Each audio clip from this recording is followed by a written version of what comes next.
விஸ்வாசம் விஸ்வாசம் திரைப்படத்தில் அஜித்தும் நயன்தாராவும் ஹீரோ ஹீரோயினியாக நடிச்சிருப்பாங்க.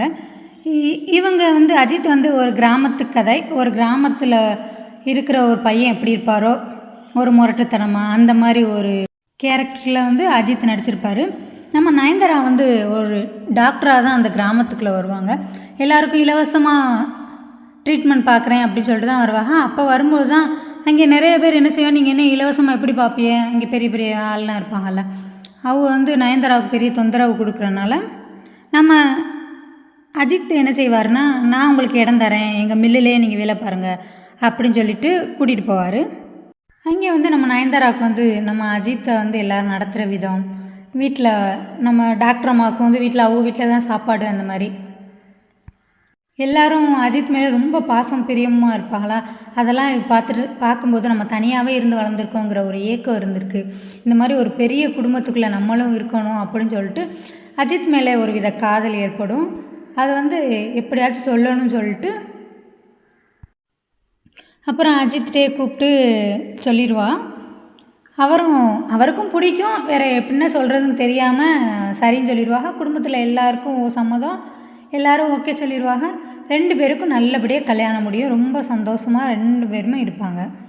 அதுக்கப்புறம் ஒரு அழகான குழந்த ஒன்று பிறக்கும். அதோட நம்ம அஜித்தை பிடிக்க முடியாது, ரொம்ப சந்தோஷமாக இருப்பார். குடும்பமே நம்ம நயன்தாராவை தாங்குன்னு தாங்கும்.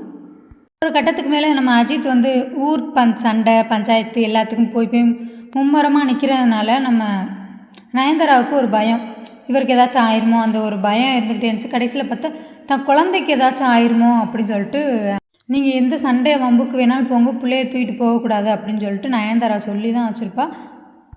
ஆனால் அவருக்கே தெரியாமல் குழந்தையோட போய்கிட்டு இருக்கும்போது ஒரு பிரச்சனை நடக்கும். அதில் வந்து குழந்தையோட கழுத்து கத்தி பற்றும். ஹாஸ்பிட்டலில் வச்சு அந்த பிள்ளையை காப்பாற்றிடுவாங்க. அதோடு என்ன செய்வேன், உன் கூட நான் வாழ மாட்டேன், உன் கூட இருந்து என் குழந்தை உயிருக்கு தான் ஆபத்தாயிருன்னு சொல்லிட்டு இந்த குழந்தை இந்த ஸ்டேஜில் கூட்டிகிட்டு போனது தான். அதுக்கப்புறம் நாம் அஜித் போய் குழந்தைய பார்க்கவே இல்லை. ஏன்னா நீ என்னை தேடி வந்தீன்னா நான் செத்துருவேன் அப்படின்ட்டு நயன்தாரா சொல்லியிருப்பா. அந்த வார்த்தைக்காக தான் கட்டுப்பட்டு நம்ம அஜித் போகாமல் இருந்திருப்பார். அப்புறம் குழந்தைக்கு பாதுகாப்பு இல்லைன்னு தெரிஞ்சிடும். யதார்த்தமாக குழந்தைய பார்க்கும்போது குழந்தைக்கு பாதுகாப்பு இல்லை. என்னன்னு பார்த்தா நயன்தாராவுக்கு ஒரு எதிரி யாராச்சும் இருக்காங்களா அப்படின்னு சொல்லிட்டு எல்லோரும் தேட ஆரம்பிப்பாங்க. போலீஸ்லேருந்து எல்லா கம்ப்ளைண்ட்டும் நடந்துக்கிட்டு இருக்கும். அந்த சமயத்தில் தான் ஒருவேளை அவங்க அப்பானால அந்த பிள்ளைக்கு எதுவும் பிரச்சனை வருதா அப்படின்னு கேட்கும்போது, இல்லை அவர்னால எதுவும் வராது அப்படின்னு சொல்லிட்டு நயன்தாரா சொல்லிடுவோம். அதுக்கப்புறம் தான் நம்ம அஜித் சார் இன்ட்ரடக்ஷன் வரும். ரொம்ப ரொம்ப பேக் அப்புறம் பிள்ளைக்கு பாதுகாப்பில் ஒரு பாடி கார்டாக நான் வந்து இருக்கேன் அப்படின்னு சொல்லிட்டு கடைசி வரைக்கும் அந்த பிள்ளைக்கு தெரியாது இவர் தான் நம்ம அப்பான்னு. எவ்வளோ நல்லா பார்த்துக்கிற முடியுமோ தன் பிள்ளைய அவ்வளோ நல்லா பார்த்துக்குருவார். அதுக்கப்புறம் என்ன பிரச்சனை, யார் இவரை என் பிள்ளையை கொல்றதுக்கு யார் இப்படி செய்கிறா அப்படின்னு சொல்லிட்டு தேடணும்னு சொல்லிட்டு யாருன்னு சொல்லிட்டு கண்டுபிடிக்க கடைசியில் பார்த்தா மிகப்பெரிய தொழிலதிபர் அவருடைய பொண்ணும் அஜித்தோடைய பொண்ணும் ரன்னிங் ரேஸில் ஒன்றா விளையாடுவாங்க. அந்த பெரிய பணக்காரருடைய பொண்ணு வந்து என்னென்னா, எதாக இருந்தாலும் நீ ஃபஸ்ட்டாக தான் வரணும் அப்படின்னு சொல்லிட்டு அவங்க அப்பா ரொம்ப டார்ச்சர் பண்ணுவார். ஒருவேளை நம்ம செகண்டாக வந்துடுவோமோ, நம்ம அப்பா நம்ம ஏதாச்சும் சொல்லிடுவாரோ அப்படிங்கிறதுக்காக என்ன செய்வாள், இன்ஜெக்ஷன் யூஸ் பண்ணுவாள் ஃபஸ்ட்டு வரணும் அப்படிங்கிறக்கா. அதே மாதிரி ஃபஸ்ட்டு வந்துடுவா. ஆனால் வந்து இவ வாழ்த்துக்கள் சொல்லலான்னு போவாள். யார், அஜித்தோடைய மகள். போகும்போது அவளுடைய பேக்லேருந்து அந்த இன்ஜெக்ஷன் கீழே விழுந்துருமா, அதை பார்த்துட்டு நான் இதை கண்டிப்பாக கம்ப்ளைண்ட் பண்ணுவேன்னு சொல்லிட்டு அவள் நிஜமாக போய் கம்ப்ளைண்ட் பண்ணிடுவாள். நம்ம அப்பாவுக்கு இந்த விஷயம் தெரிஞ்சு போயிருமேன்னு சொல்லிட்டு அந்த பொண்ணு என்ன செய்வோம், மாடியிலேருந்து குதிச்சு கோமா ஸ்டேஜுக்கு போயிடும், செயலிலேருந்து போயிடும், எந்த ஒரு அசைவுமே இருக்காது.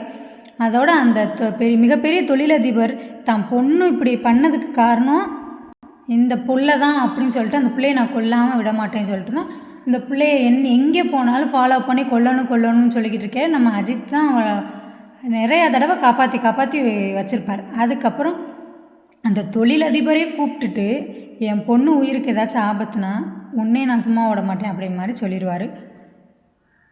ஆனால் நம்ம நயன்தாரா இதுக்கு மேலே என் பொண்ணு இங்கே இருக்க வேணாம், எந்த ஒரு காம்படிஷனும் வேணாம், நீ எதுலேயும் பண்ணக்கூடாது அப்படின்னு சொல்லிட்டு அமெரிக்கா கிளம்புறதுக்காக போவா. ஆனால் வந்து நம்ம அஜித் வந்து இல்லை, ஒரே ஒரு வாய்ப்பு, நான் பார்த்துக்கிறேன்னு சொல்லுவாள். கடைசியில் வந்து அஜித்தை வந்து காரை விட்டு ஏற்றி அடித்து போட்டுருவான்.